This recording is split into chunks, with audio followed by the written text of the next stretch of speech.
తలలో ఉంచండి, చిన్న ప్రార్థన చేద్దాం. సర్వోన్నతుడైన మా దేవ, దయగల తండ్రి, కృపగల మా ప్రభువా, ప్రతి వారము తండ్రి మీ మాటలు వినడానికి, మీ యందు స్థిరులుగా మేము నిలబడడానికి తండ్రి, పరిపూర్ణతలో మేము ఎలా ఎదగాలో ఎన్నో మాటల ద్వారా మమ్మల్ని ఆదరిస్తున్నారు. ఈ వారం కూడా మీ వాక్కులతో మమ్మల్ని ఆదరించండి, మమ్మల్ని బలపరచండి. మీరే మా అందరితో మాట్లాడి మా బ్రతుకుల్లో మీ వెలుగులు నింపుతారని కోరచ్చు. క్రీస్తునామని ప్రార్థన సమర్పిస్తున్నాము తండ్రి, ఆమేన్.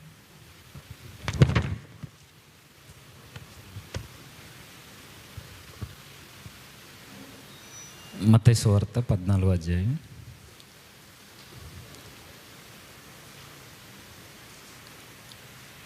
మత్తయి సువార్త 14వ అధ్యాయం.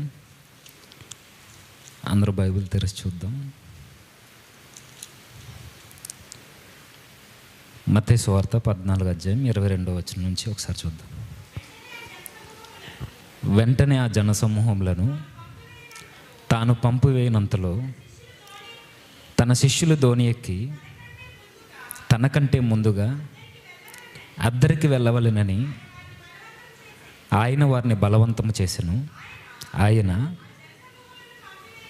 ఆయన జనసమూహములను పంపివేసి ప్రార్థన చేయుటకు ఏకాంతముగా కొండ ఎక్కిపోయి సాయంకాలమైనప్పుడు ఒంటరిగా ఉండెను. అప్పటికి దోణి దరికి దూరముగా నుండగా గాలి ఎదురైనందున అలల వలన కొట్టబడుచుండెను. రాత్రి 4వ జామున ఆయన సముద్రము మీద నడుచుచు వారి యొద్దకు వచ్చెను. ఆయన సముద్రము మీద నడుచుట శిష్యులు చూచి తొందరపడి భూతమని చెప్పుకొని భయము చేత కేకలు వేసిరి. వెంటనే యేసు ధైర్యము తెచ్చుకొనుడి, నేనే, భయపడకుడని వారితో చెప్పగా, పేతురు, ప్రభువా, నీవే అయితే నీళ్ళ మీద నడిచి నీ యొద్దకు వచ్చుటకు నాకు సెలవిమ్మని ఆయనతో అడిగాను. ఆయన రమ్మనగానే పేతురు దోణి దిగి యేసునొద్దకు వెళ్ళుటకు నీళ్ళ మీద నడిచెను. కానీ గాలిని చూచి భయపడి మునిగిపోసాగెను. ప్రభువా, నన్ను రక్షించమని కేకలు వేసెను. వెంటనే యేసుక్రీస్తు వారు చేయి చాపి అతను పట్టుకుని, అల్పవిశ్వాసి, ఎందుకు సందేహపడుతావని అతనితో చెప్పాను. విషయం ఏంటంటే, సందర్భం మనందరికీ తెలుసు. దానికి సంబంధించిన ఎన్నో వీడియోలు చూసాం, ఇమేజెస్ చూసాం. సందర్భం తెలిసినంత ఈజీగా దేవుడు మనకి ఏదైతే నేర్పించాలనుకుంటున్నాడో ఆ భావాన్ని అర్థం చేసుకోవడం మాత్రం అంత సులభం కాదు. చదివినంత ఈజీగా అందులో ఉన్న భావం అర్థం కావడం అంత ఈజీగా అర్థం కాదు. దేవుడు ఏదైనా ఒక సందర్భాన్ని బైబిల్లో రాయించాడనంటే దాని ద్వారా అప్పుడున్న ప్రజలతో మాట్లాడతాడు, ప్రజెంట్ సిచ్యువేషన్లో ఉన్న వ్యక్తులతో మాట్లాడతాడు, నెక్స్ట్ రాబోయే భవిష్యత్ తరాలతో కూడా మాట్లాడతాడు ఆయన. ఇది బైబిల్కి ఉన్న ప్రత్యేకత, దేవుడు మాట్లాడే పద్ధతుల్లో అదొకటి. అయితే ఈ సందర్భంలో ఈ కాలంతో కూడా దేవుడు మాట్లాడతాడంటే ఈ మాటల ద్వారా ఖచ్చితంగా మాట్లాడతాడు. ఎవరితో మాట్లాడతాడు అని అంటే, బాధల్లో, కష్టాల్లో, శ్రమలలో, చెప్పుకోలేని ఇబ్బందులతో ఎవరైతే సతమతమవుతున్నారో వారందరితో మాట్లాడతాడు. ఎలా మాట్లాడతాడు? అసలు పేతురు గారు సముద్రం మీద నడవడానికి, యేసుక్రీస్తు వారి నేల మీద నడవడానికి, ఆ తుఫానుకి, అక్కడ జరుగుతున్న ఆ దోణిలకి, ఆ గందరగోళ పరిస్థితులకి మన జీవితాలకి సంబంధం ఉందా అంటే ప్రత్యక్షంగా నేరుగా లేదు. కానీ ఆత్మీయ కోణంలో ఒకసారి మనకు అప్లై చేసుకుని చదవడం ప్రారంభిస్తే మనతో కూడా దేవుడు మాట్లాడతాడు. మాట్లాడడమే కాదు, చాలా ధైర్యాన్ని ఇస్తాడు. ఒకసారి చూద్దాం ఏం జరుగుతుంది సందర్భం. మీరు ఇంటికి వెళ్ళిన తర్వాత చదవండి. అప్పటికి జరిగిన క్రియలు లేదా సందర్భం ఏంటంటే, యేసుక్రీస్తు వారు ప్రసంగం చేసిన తర్వాత 5,000 మంది పురుషులకి 5 రొట్టెలు 2 చిన్న చేపలు, వీటిని ఈ 5,000 మందికి ఇచ్చి పంచిపెట్టిన సందర్భం తర్వాత జరుగుతున్న సందర్భమే ఈ సందర్భం. మనం చదువుకుంటాం 14వ అధ్యాయం. అయితే ఏం జరుగుతుందో టూకీగా మనకు కావాల్సింది డైరెక్ట్ వర్డ్స్. మనకి 14 అధ్యాయం 22వ వచనం. వెంటనే ఆ జనసమూహములను తాను పంపివేయినంతలో తన శిష్యులు దోణి ఎక్కి తనకంటే ముందుగా అద్దరికి వెళ్ళవలెనని ఆయన వారిని బలవంతం చేశాను. ఏం జరుగుతుంది? జనులందరికీ భోజనాలు పెట్టారు, తినేశారు, 12 గంపలు మిగిలాయి, అదంతా వేరే సంగతి అయిపోయింది. ఇప్పుడు ప్రభు ఏం చేస్తున్నాడంటే, జనమందరినీ పంపించేద్దాం, మీరైతే నది అద్దరికి అవతలకు వెళ్ళిపోండని శిష్యుల్ని తొందరపెట్టి శిష్యుల్ని దోణి ఎక్కించి పంపిస్తున్నాడు. ఆయన ఎక్కడికి పంపిస్తున్నాడు? మీకు మార్కు సువార్త 6వ అధ్యాయం చదవండి ఇంటికి వెళ్ళాక. అక్కడ ఉంటుంది 45వ వచనం నుంచి సందర్భం. ఎక్కడికి వెళ్ళమంటున్నాడంటే బేత్సయిదా అనే గ్రామానికి ఈ దోణిలో ఎక్కి శిష్యులను ముందుగా పంపిస్తున్నాడు. ఎక్కడి నుండి ఎక్కడికి? అక్కడ ఉంది. ఎక్కడి నుండి పంపిస్తున్నాడైనా? తిబేరియా సముద్రం గుండా లేదా గలలియా సరస్సు గుండా, ఇంకా దీనికి ఉన్న పేరు కిన్నేరతు సరస్సు. ఇవన్నీ విన్నారా? లేదా గలలియా సముద్రము అని బైబిల్లో ఉంటుంది కదా, ఒకసారి చూస్తారా? పోనీ మ్యాప్ చూడండి ఒకసారి. ఇది కూడా అవసరమే మనకి.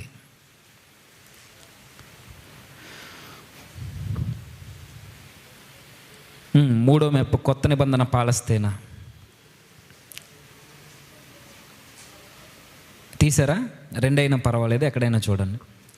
అక్కడ మీకు గలలియా అని ఒక ఆకారం మీకు కనబడుతుంది. వీలైతే దాని మీద చూడడానికి ప్రయత్నించండి. ఇలా పెద్ద గీతగా ఉండి మహాసముద్రం అని ఉందా ఈ పక్కన? మీకు కనబడట్లేదా? గలలియా అన్న పేరు ఎవరికి కనబడింది? గలలియా, కొరాజీను, కపెర్నహూము, మగ్దాల కనబడిందా? మూడో కొత్త నిబంధన పాలిస్తాను.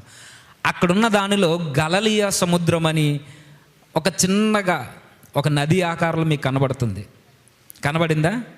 అదే గలలియా సముద్రము. దానినే కిన్నేరతు సరస్సు అని, దీనినే తిబేరియా సముద్రం అని పలు పలు పేర్లతో పిలిచారు. విషయం ఏంటంటే, ఎందుకు ఈ మాట చెప్తున్నానంటే, ఈ గలలియా సముద్రం మీదే యేసుక్రీస్తు వారు నడిచారు. అవునా? ఈ సందర్భంలో చాలామంది ఇలా ఎద్దేవా చేశారు. యేసుక్రీస్తు వారు నేల మీద నడిచారు అంటున్నారు, కానీ ఆయన నడవడం పెద్ద విశేషమేమీ కాదు. ఎందుకు అని అంటే, ఇప్పటికీ మీకు మృత సముద్రం తెలుసు. ఆ మృత సముద్రంలో ఎవరైనా ఈత కొడుతూ చచ్చిపోయారన్న వార్త ఎప్పుడైనా విన్నారా? మృత సముద్రంలో మునిగిపోయి చచ్చిపోయారు అనే న్యూస్ ఎప్పుడైనా చదివారా? చదవరు. ఎందుకనంటే ఆ మృత సముద్రం లేదా ఉప్పు సముద్రం లేదా డెడ్ సీ ఏదైతే ఉందో, ఇందులో మునిగిపోయి చనిపోయిన దాఖలాలు ఏవీ లేవు. ఎందుకు లేవు? అందులో ఎవరు మునిగిపోరు. ఎందులో? ఉప్పు సముద్రం అక్కడే ఉంటుంది, దాని కిందే మీకు కనబడుతుంటుంది. అలా కిందకు వస్తే చూడండి, గొంగల పురుగుల ఉంది చివరిన కొత్త నిబంధన కాల పాలస్తీనా పైన మృత సముద్రం అని ఉందా? అందులో మనం వెళ్ళి ఇలా పడుకున్నాం అనుకోండి, మనిషి తేలతాం, మునిగిపోము. ఎందుకనంటే అక్కడ ఉప్పు యొక్క లవణీయత ఎక్కువ. మిగిలిన సముద్రాలతో పోలిస్తే 10% ఎక్కువ ఉంటుంది ఇక్కడ. మిగిలిన సముద్రాల్లో 3.4 to 5% లవణీయత ఉంటే, ఈ మృత సముద్రం, ఈ డెడ్ సీలో 35% లేదా 34.5%. ఈ ఉప్పు యొక్క లవణీయతను బట్టి అక్కడ మనుషులు మునిగిపోరు. ఎద్దేవా చేసేవాళ్ళు, క్రిస్టియానిటీని కార్నర్ చేసేవాళ్ళు చెప్పిన మాట ఈ హేతువాదులు, యేసుక్రీస్తు వారు ఆ ఉప్పు సముద్రం మీద నడిచారట. ఉప్పు సముద్రం మీద నడుస్తాయినా? ఉప్పు సముద్రమా? ఎక్కడ నడిచాడైనా? గలలియా సముద్రము మీద. దీనిని సముద్రము అనడానికి కారణం, యాక్చువల్ ఇది సముద్రం కాదు. ఏది? గలలియా. ఇది ఒక సరస్సు. ఏ సరస్సు? ఉప్పు నీటి సరస్సు. సముద్రానికి ఉండే లక్షణాలు ఈ గలలియా, ఈ సరస్సుకు ఉన్నాయి కాబట్టి దీన్ని సముద్రం అని పిలుస్తారు. సేమ్ ఈ మృత సముద్రము కూడా సముద్రము కాదది, అది కూడా సరస్సే. ఎందుకనంటే సముద్రం అనగానే 7 సముద్రాలు అనగానే అక్కడో సముద్రం, అక్కడో సముద్రం, అక్కడో సముద్రం ఉంటుంది అనుకోకండి. 7 సముద్రాలైనా ఈ భూమి అంతటిని కలిగే ఏక సముద్రమే భూభాగాలను బట్టి, ఖండాలను బట్టి విభజించి మాట్లాడతారు. అందుకే 7 సముద్రాలు, ఒక్కటే సముద్రం. ఈ మృత సముద్రం కానీ, ఈ గలలియా కానీ ఈ గలిలయ సముద్రం, వీటికి ఏ సముద్రంతోనూ కనెక్టింగ్ ఉండవు. దీనికి ముఖ్యంగా దీని నీటిపారుదల వ్యవస్థ ఎక్కడి నుంచి అంటే ఈ యోర్దాన్ అందుతుంది కదా, మధ్యలో ఒక గీత. ఈ యోర్దాను భూభాగం నుండి ఈ గలిలయ కానీ మృత సముద్రానికి కానీ వాటర్ వస్తుంది. ఇది అక్కడున్న భూభాగాన్ని బట్టి ఉప్పు యొక్క లవణీయత ఎక్కువ కాబట్టి దీన్ని సముద్రముగా భావించారు.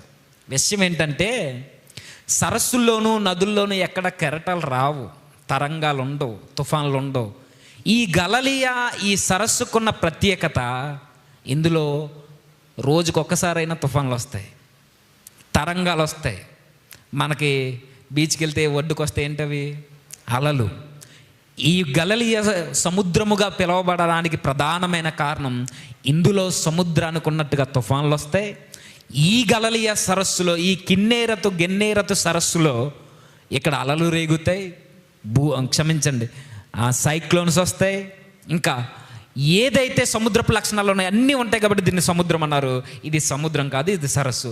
ఇప్పుడు యేసుక్రీస్తు వారిని ఎవరైనా పాయింట్అవుట్ చేస్తే మీరు చెప్పండి, ఈ గలిలయ సముద్రంలో మునిగిపోరనడానికి లేదు. చాలామంది చచ్చిపోయారు ఇప్పటికీ. ఈ గలిలయ సముద్రంలోనే శిష్యులు కూడా చేపలు పట్టేవారు. అనేక మంది దీని ద్వారా పట్టిన చేపలను బట్టే ఇప్పటికీ జీవజాతులు ఇంకా బ్రతుకుతున్నాయి. దాని పక్కన ఇప్పటికీ ఆ రోజు యేసుక్రీస్తు వారు కైసరికి పన్ను కట్టమని చెప్పినప్పుడు కడతావా లేదంటే పోయి చేప కడుపులో ఉంటుందని చెప్పారు కదా. ఇప్పటికీ ఆ చేపలను కూడా అమ్ముతున్నారట, వెళ్తే ట్రై చేయండి. ఇంతకీ ఒకవేళ వారు అడిగితే మీకు చెప్తున్నాను, యేసుక్రీస్తు వారు నడిచిన సముద్రము మృత సముద్రం కాదు, అది తేలడానికి. ఆయన నడిచినది గలిలయ సముద్రం. మృత సముద్రమైనా నడవచ్చు అంటే నడిస్తే కుదరదు. అది ఓన్లీ మనం ఇలా పడుకుంటేనే తేలగొడుతుంది, నడిస్తే మునిగిపోతాం. నడవలేడు, నీటి మీద ఎవరు నడుస్తాడు? సరే, మన సందర్భం అది కాదు. ఈ సరస్సు దగ్గర లేదా ఈ గలిలయ సముద్రం దగ్గర నుంచి బేత్సయిదా ప్రాంతానికి పంపిస్తున్నాడట. నాకు ప్రశ్న, అంత అర్జెంటుగా శిష్యులు పంపించేయడం దేనికి?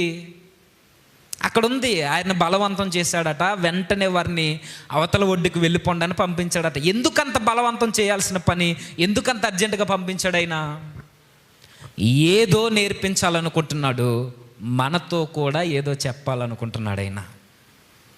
పంపించాడు, వెళ్ళిపోయారు, జనులందరూ వెళ్ళిపోయారు. యేసుక్రీస్తు వారు మాత్రం కొండ మీదకి వెళ్ళి ప్రార్థన చేసుకుని సాయంత్రం అయిన తర్వాత నదొడ్డుకు వచ్చారు. ఆ సరస్సు ఒడ్డుకు వచ్చి నిలబడి చూస్తున్నారట. పెద్ద తుఫాను, చిమ్మ చీకటి వేళ, అది 4వ జాము. ఆ టైంలో తుఫాను వచ్చింది ఈ గలిలయ సముద్రం మీద. ఆ టైంలో ఆ చిమ్మ చీకటి వేళ, ఆ వర్ష తాకిడుల మధ్య శిష్యులు ఆ ఓడలో గలిబిలి చెందుతూ చూడడం ఆయన గమనించాడు. అర్థమవుతుందా? ఈ గలిలయ సముద్రం మీద శిష్యులు, ఈయన కొండ దిగి వచ్చే సమయానికి గలిలయ సముద్రంలో తుఫాను వస్తే ఆ తుఫానులో చిక్కుకుపోయారు శిష్యులందరూ. ఇది మీకు మార్కు సువార్త 6వ అధ్యాయం చదివితే అర్థమవుతుంది. ఎప్పుడైతే ఈ సముద్రంలో చిక్కుకుపోయారో యేసుక్రీస్తు వారు వారి దగ్గరికి రావడం స్టార్ట్ చేశాడు ఆయన. ఇప్పుడు చదువుదాం మత్తయి సువార్త 14వ అధ్యాయం. మత్తయి సువార్త 14వ అధ్యాయం 24వ వచనం. అప్పటికి దోణి దరికి దూరముగా నుండగా గాలి ఎదురైనందున అలల వలన కొట్టబడుచుండెను. రాత్రి 4వ జామున ఆయన సముద్రము మీద నడుచుచు వారి వద్దకు వచ్చెను. ఆయన సముద్రము మీద నడుచుట శిష్యులు చూచి తొందరపడి భూతమని చెప్పుకుని భయము చేత కేకలు వేసిరి. ఏం జరుగుతుంది ఆ రోజు రాత్రి? ఒకసారి ఊహించుకోండి. సముద్రం మీద తుఫాను వస్తే ఎలా ఉంటుందో ఒకసారి ఊహల్లోకి వెళ్ళండి. మీకు తెలియకపోతే ఈ వర్షాకాలాన్ని బాగా వస్తాయి మన బంగాళాఖాతంలో. ఒకసారి చేపలు పట్టేవారు ఎవరైనా మీకు తెలిసిన వారు ఉంటే అడగండి. వేటకెళ్ళినప్పుడు పొరపాటున వారు తుఫానులో చిక్కుకుంటే ఎలాంటి గొడ్డు పరిస్థితులు వారికి ఎదురవుతాయి అడగండి. కొంతమంది రీల్స్ చేస్తున్నారు ఇప్పుడు కొంతమంది గంగపుత్రులని ఏ పేర్లు పెట్టుకుని. వారిని అడగండి, వారు చెబుతుంటారు. ఒకవేళ సముద్రం మధ్యలోకి వెళ్ళిన తర్వాత ఏమన్నా గాలి ఎదురైనా, తుఫానులు ఎదురైనా, వారి చుట్టూ గందరగోళ పరిస్థితులు ఎదురైనా, సముద్రంలో అనువంత మార్పులు వచ్చినా వారు ఏం చేయాలో, ఎటు పోవాలో దిక్కు తోచని పరిస్థితుల్లో బిక్కుమని ఉంటారు. ఎవరైనా సహాయకులు వస్తే తప్ప ఒడ్డుకు చేరలేని పరిస్థితి, ఎంత టెక్నాలజీ డెవలప్ అయినా.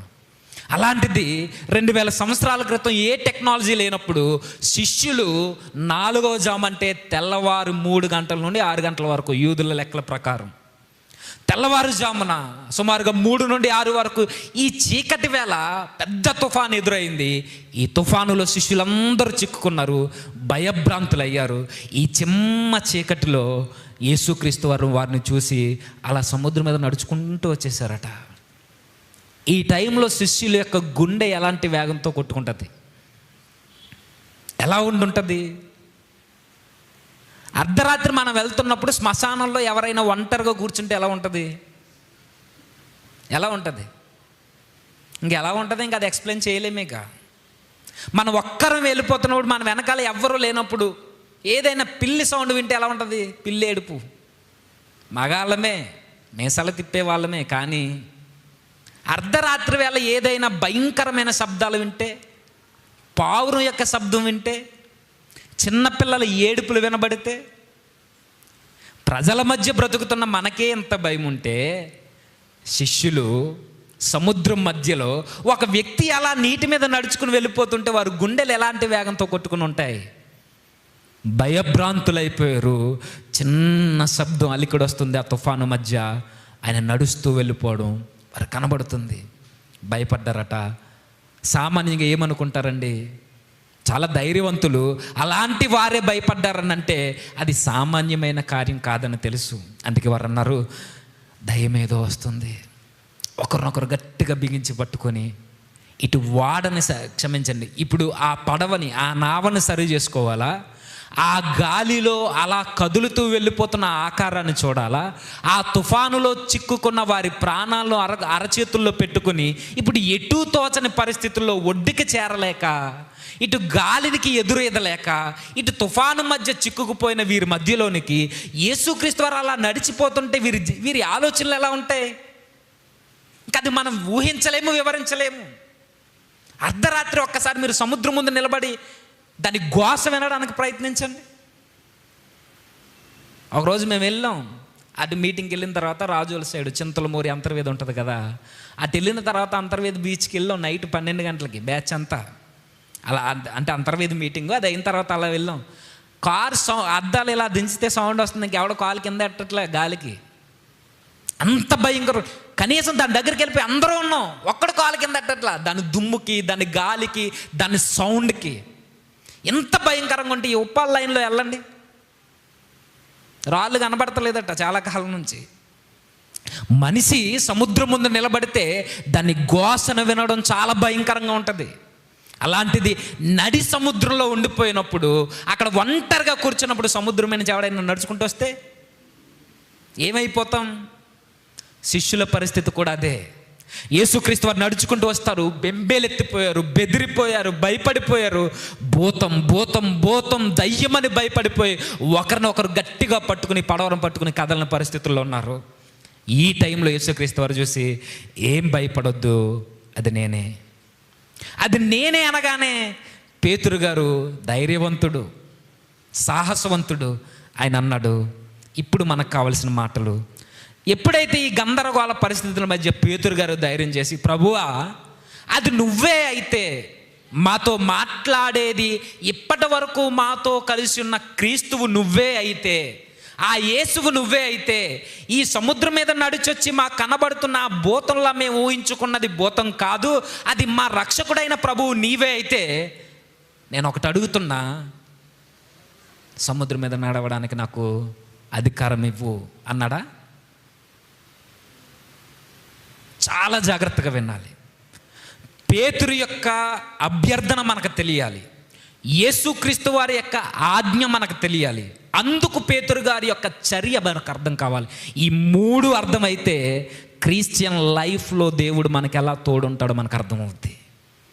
పేతురు గారు ఈ సందర్భం చదువుతున్నప్పుడల్లా మనకు గుర్తొచ్చేది ఏంటి చెప్పండి?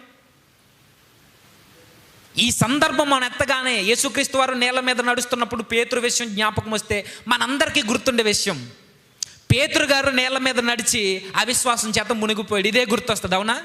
నేను అడుగుతున్నా, అసలు పేతురు గారు ఏమడిగారు?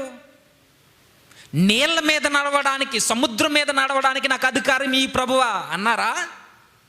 ఏమన్నాడైనా? ఒకసారి చూద్దాం. ఒకసారి ఇదే 14వ అధ్యాయం ఎన్నో వచనం అమ్మా?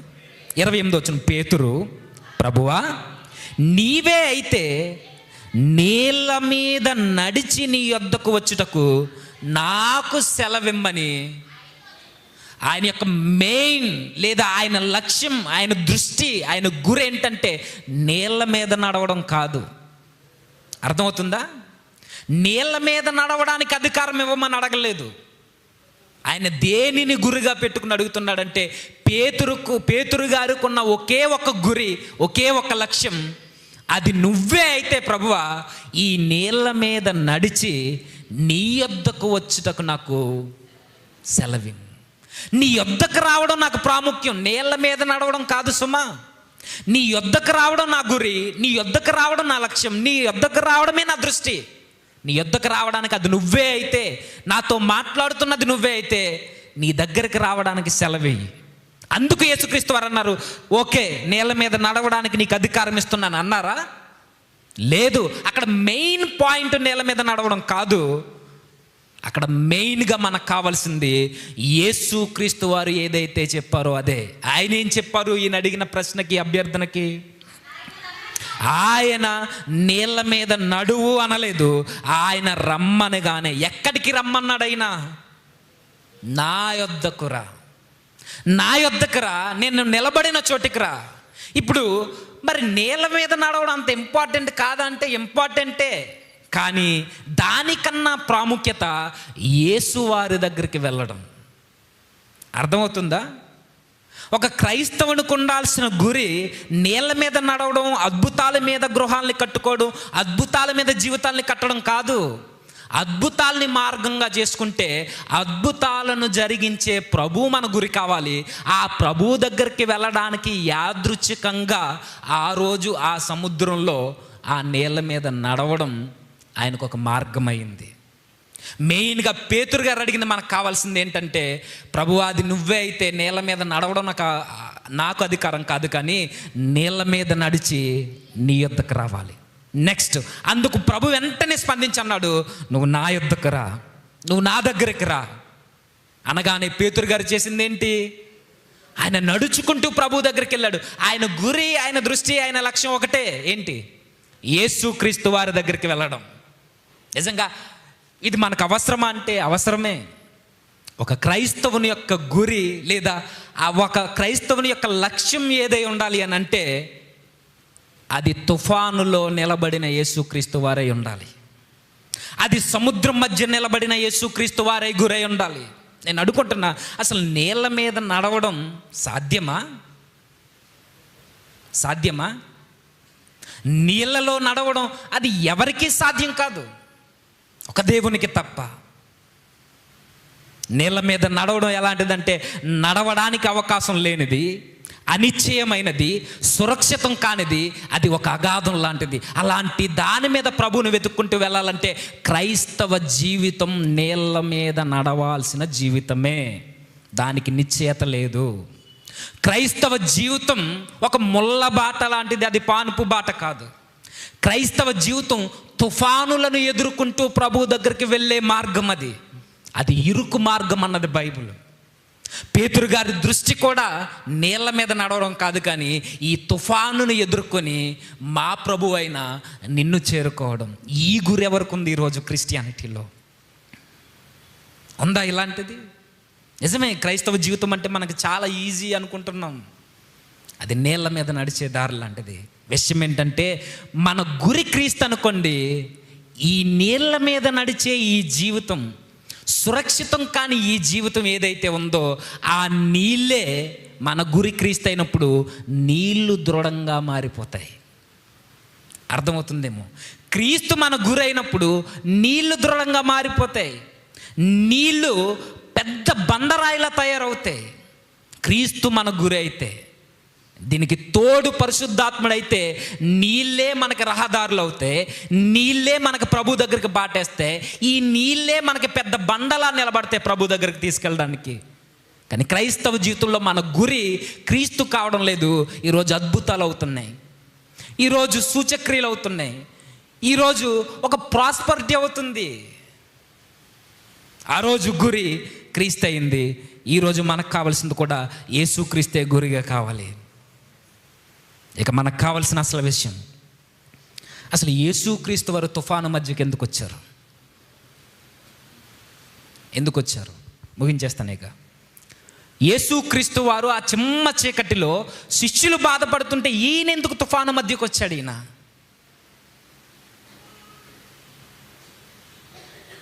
అర్థమవుతుందా? పోనీ మళ్ళీ వెనకెళ్దామా? యేసుక్రీస్తు వారు తుఫాను మధ్యకు రావడం కారణం ఏంటి? ఆ మధ్యలోనికి వచ్చి ఆయన సముద్రం మీద నడుస్తూ శిష్యులను దాటిపోకుండా అక్కడ నిలబడి వారితో మాట్లాడడానికి కారణం ఏంటి? ఆ తుఫానులో పేతురు గారు ఆయన చేరుకోవడానికి కారణం ఏంటి? ఇవన్నీ మనకు తెలియాలి. ఒకసారి చదువుదాం మరలా. 14వ అధ్యాయం 25వ వచనం. రాత్రి 4వ జామున ఆయన సముద్రము మీద నడుచు వారి యొద్దకు వచ్చెను. ఆయన సముద్రము మీద నడుచుట శిష్యులు చూచి తొందరపడి భూతమని చెప్పుకొని భయము చేత కేకలు వేసిరి. యేసుక్రీస్తు వారు తుఫాను మధ్యకి రావడానికి కారణం ఎవరో పిలిస్తే ఆయన రాలేదు. ఆయనే స్వతహాగా శిష్యుల తుఫానులో ఇరుక్కుపోవడం చూసి, జాగ్రత్తగా, శిష్యులు ఆ తుఫానులో ఇరుక్కుపోయి ఇబ్బంది పడడం చూసి, ఆ నావని అద్దరికి చేర్చలేకపోవడం చూసి, మీకు 6వ అధ్యాయంలో ఉంటుంది మార్కు సువార్త, ఇంటికి వెళ్ళక చదవమంటున్నాను అందుకే. ఇదంతా చూసిన ఆయన తనకు తానే స్వయంగా తుఫాను మధ్యకు వచ్చి నిలబడ్డాడట. నిలబడిన ఆయన పేతురుతోనూ శిష్యులతోనూ మాట్లాడుతున్నాడు. ఆయన నేనే వచ్చి మాట్లాడుతున్నాడు. విషయం ఏంటంటే ఆయన మన జీవితాల్లో కలగజేసుకుంటాడు అనడానికి బెస్ట్ ఎగ్జాంపుల్ అండి అది. తుఫాను లాంటి మన జీవితాల్లోనికి తుఫానులు లాంటి శ్రమలు వస్తాయి. గాలులు వీచే అదిరిపోయే మనల్ని భయపెట్టే కష్టాలు మన జీవితాల్లోనికి వస్తాయి. బాధలు మనల్ని కృంగదీస్తాయి. ఆర్థికంగా కావచ్చు, ఆరోగ్యంగా కావచ్చు, ఏ విధంగానైనా కావచ్చు, ఆత్మీయంగా కావచ్చు. ఎవ్వరికీ చెప్పుకోలేని బాధలు మనందరికి ఉండొచ్చు. ఆ రోజు తుఫాను మధ్య నిలబడిన ప్రభు ఈరోజు మన సముద్రంలో, మన ఈ దుఃఖ సముద్రంలో కూడా ఆయన నిలబడతాడు. మనకు జకర్యా గ్రంథంలో తెలుసు, ఆయన దుఃఖ సముద్రంలో దాటి నీ యొద్దకు వస్తాడట. అంటే శ్రమలలో ఆయన వదిలేసేవాడు కాదు, ఇబ్బందులలో ఆయన దాటిపోయేవాడు కాదు అనడానికి ఆ రోజు ఆ చీకటిలో ఆ తుఫాను మధ్య ఇరుక్కున్న వారి దగ్గరకు వచ్చాడు. నిజానికి మీరు గమనించండి, అది శిష్యుల యొక్క తుఫాన్. అది ఆ రాత్రి శిష్యుల యొక్క చీకటి రాత్రి. ఆ రాత్రి అది శిష్యులు భరిస్తున్న బాధ, అది శిష్యులు మాత్రమే కొట్టుకుపోతున్న రాత్రి అది. కానీ కావాలని యేసుక్రీస్తు వారు ఆ తుఫానులోనికి ప్రవేశించారు. శిష్యులు బాధపడాలి, శిష్యులు బెదిరిపోవాలి, శిష్యులే ఇబ్బంది పడాలి. కానీ యేసుక్రీస్తు వారు స్వతహాగా ఆ తుఫానులోకి ప్రవేశించాడంటే, యేసుక్రీస్తు వారు స్వతహాగా అందరి బాధల్లోనూ కలుగజేసుకుంటాడని అంటే ఆయన ఈ యుగాల్లోనే కాదు, అన్ని యుగాలలో దేవుడు బాధల్లో ఉన్న వారి ప్రతి తుఫానులోనికి ఆయన ప్రవేశిస్తాడు. అది శిష్యుల తుఫాను కావచ్చు, అది మనది కూడా కావచ్చు. అది శిష్యుల చీకటి రాత్రి కావచ్చు, శిష్యుల భయం కావచ్చు, శిష్యుల ఇక జీవిత ముగింపు దశ కావచ్చు. కానీ మన దేవుడు అన్ని యుగాలలో బాధపడుతున్న ప్రజల యొక్క బాధల్లోనికి వచ్చి కలుగజేసుకునేవాడు. శిష్యులు బాధపడాల్సిన బాధలోనికి ఈయన వెళ్ళాడు. వెళ్ళిన ఈయన ఈరోజు మన జీవితాల్లో కలగజేసుకుంటాడంటే ఈరోజు కూడా కలగజేసుకుంటాడు. ఎలా కలగజేసుకుంటాడు? ఆల్రెడీ కలగజేసుకున్నాడు. ఆ రోజు శిష్యుల తుఫాన్ని ఆయన మీద వేసుకుని భరించాడు. కానీ మనందరి బాధ్యత, మన పాప భారాన్ని ఆయన భుజాలను మోసుకొని ఆయన మరణించాడు మన కొరకు. ఇంతకన్నా బాధను భరించడం ఏం కావాలి? ఆయన అన్ని యుగాలకి సంబంధించి అందరి ప్రజల్ని బాధల్లో నుండి విమోచించడానికి, మరణం నుండి విమోచించడానికి, ఈ తుఫాను లాంటి ఈ పెనుగాలుల నుండి, బాధల నుండి విమోచింపడానికి యేసుక్రీస్తు వారు సిలువనెక్కారు. దానికి ముంగుర్తు జరుగుతున్న క్రియే ఈ శిష్యుల తుఫానులోనికి యేసుక్రీస్తు వారు ప్రవేశించడం. వెళ్ళారు. వెళ్ళడమే కాదు, ముంగుర్తుగా మనకు చెబుతున్నాడు సిలువనెక్కడని మన బాధల్ని భరించడానికి. యెషయా గ్రంథం మనకు తెలిసి 53వ అధ్యాయం అంతా అదే చెబుతుంది. మన బాధల్ని భరించడానికి వచ్చాడట, మన మరణాన్ని భరించడానికి వచ్చాడట, మన పాపాన్ని ఆయన మీద వేసుకోవడానికి వచ్చాడట. ఈ అలలతో కొట్టిమిట్టాడుతున్న మన నావలోనికి ప్రభువు రావడానికి, తుఫాను లాంటి గందరగోళ జీవితాల్లోనికి ప్రభువు రావడానికి ఈ లోకానికి వచ్చే సిలువనెక్కడట. ఆ రోజే ముంగుర్తో చూపిస్తున్నాడు శిష్యులకి, మీ బాధని నేను చూస్తూ ఊరుకునేవాడని కాదు, మీ బాధలో నేను కలుగు చేసుకుంటా. ఇంకేం భరోసిస్తాడు?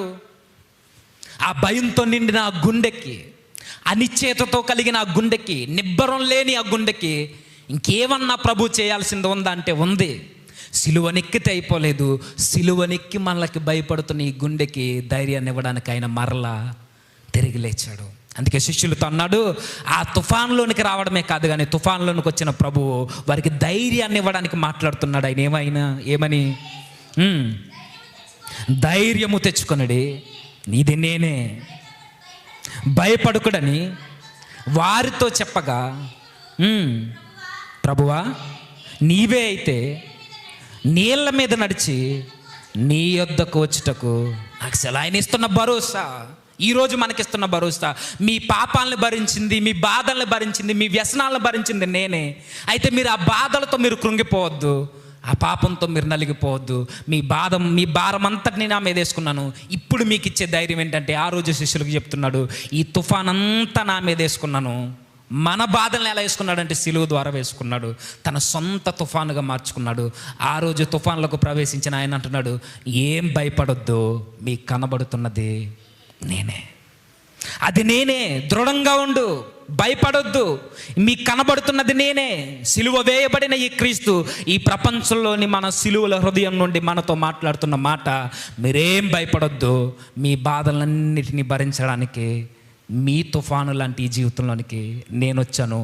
మీ తుఫానుని నా తుఫానుగా సిలువ ద్వారా మార్చుకున్నాను. ఆ రోజు పేతురు తుఫానుని ఆయన ప్రవేశించాడు. ఆయన ప్రవేశించడమే కాదు, ఆయన అడుగు పెట్టిన తర్వాత ఆయన నావలోనికి వెళితే శిష్యుల తుఫాను ఇక మరి ఎన్నడూ వారిని కలవరపరచలేదు. ఆయన నావలోనికి వెళ్ళిన తర్వాత, యేసుక్రీస్తు అని గుర్తించిన తర్వాత ఆయన నావలో అడుగు పెట్టగానే తుఫాను నిమ్మలమైపోయిందట, గాలి ఆగిపోయిందట. ఈరోజు మనకిచ్చే భరోసా శిష్యుల జీవితాలలో కలగజేసుకుంటాడు అనుకోకండి, మన జీవితాల్లో కూడా కలగజేసుకుంటాడు ఆయన. మన బాధల్లో కలగజేసుకుంటాడు. మన తుఫాను లాంటి ఈ జీవితాల్లో మనకి ఎదురుగాలులు వీస్తున్నప్పుడు, కష్టాలు కావచ్చు, కన్నీళ్ళు కావచ్చు, బాధలు కావచ్చు, ఎవ్వరికీ చెప్పుకోలేని లోపల బాధపడుతున్న ఈ శ్రమలు కావచ్చు, మన నిట్టూర్పులు కావచ్చు, నిస్పృహలు కావచ్చు, అది ఎలాంటి ఇబ్బంది అయినా ఏం భయపడొద్దని ధైర్యం ఇస్తున్నాడు దేవుడు.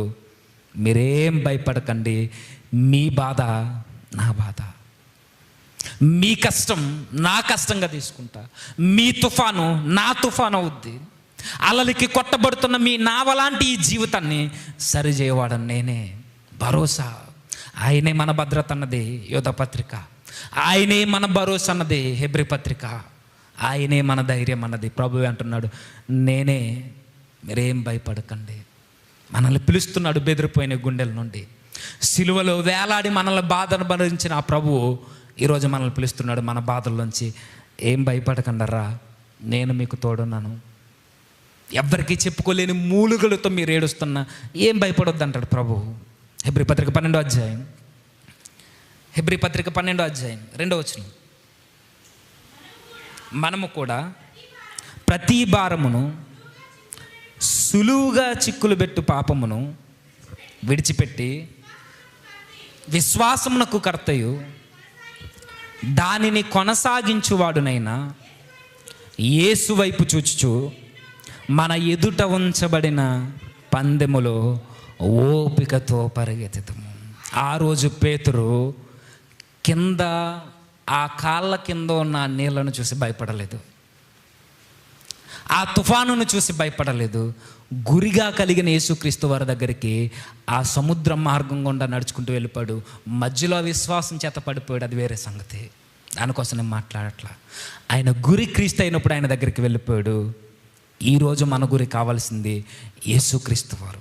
అందుకే ఈ సులువుగా చిక్కులు పెట్టి ఈ పాపం మధ్య మన గురి ఒకటే, యేసుక్రీస్తు వారు.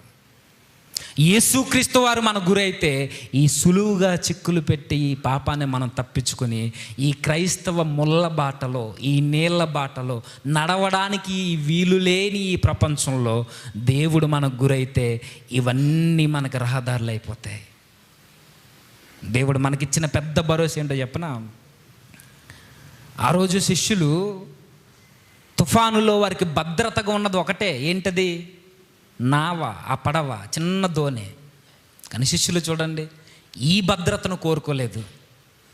ఆ తుఫాను మధ్యలో ఆ యేసుక్రీస్తు వారి దగ్గరికి వెళ్ళి ఆయన్ని గట్టిగా పట్టుకుని నిలబడితే చాలు, ఆయన దగ్గర ఉన్న భద్రత నాకు ఎక్కడ దొరకదు అనుకున్నారు. వారికి భద్రత అయిన దోణిని పక్కన పెట్టారు. ఆ యేసుక్రీస్తు వారు తుఫాన్లో నిలబడితే ఆయన దగ్గరికి వెళ్ళి ఆయన పట్టుకున్నారు. క్రైస్తవ జీవితం అంటే అలాంటిదే. మన గురి అయినప్పుడు ఎన్నో ఇబ్బందులు ఉంటాయి, ఎన్నో ఆటంకాలు వస్తాయి. ఆయన్ని చేరుకోకుండా చేయడానికి సాతానుగాడు ఎన్నో ఉచ్చులు పన్నుతాడు. కానీ నీ భద్రతను నీ స్వనిర్ణయాల్లో వెతుక్కుని, నీ బాధలకి ఉపశమనం ఎక్కడో దొరుకుతుందని వెతుక్కుంటే క్రీస్తుని చేరుకోలేవు.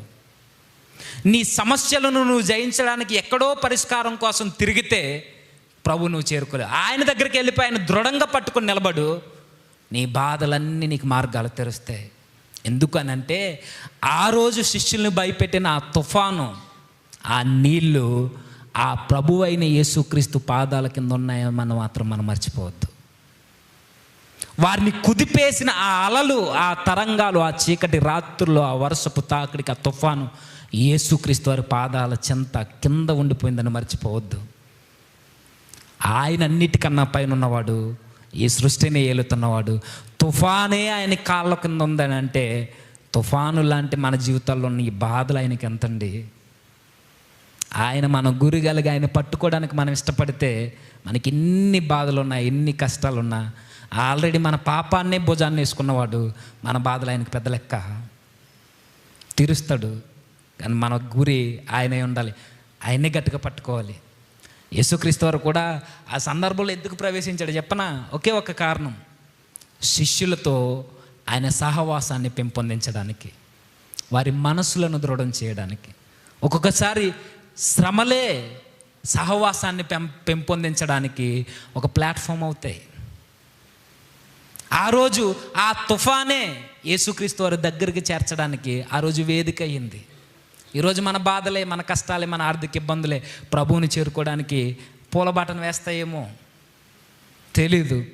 ఈ కంగారు అయిపోయి మధ్యలో ప్రభువును గురి కాదని పేతురుల మధ్యలో గాలికి భయపడి ఎలా అయితే మునిగిపోసాగాడో మనం కూడా అలాంటి అవిశ్వాసాన్ని కనపరచొద్దు. ఆయన దగ్గరికి వెళ్దాం, ఆయన గట్టిగా పట్టుకుందాం. మన ఆత్మలు ఎవరి కొరకైతే సృష్టింపబడ్డాయో ఆయనతో సాన్నిహిత్యం, సహవాసం కలిగి ఉండడానికి ఇష్టపడదాం.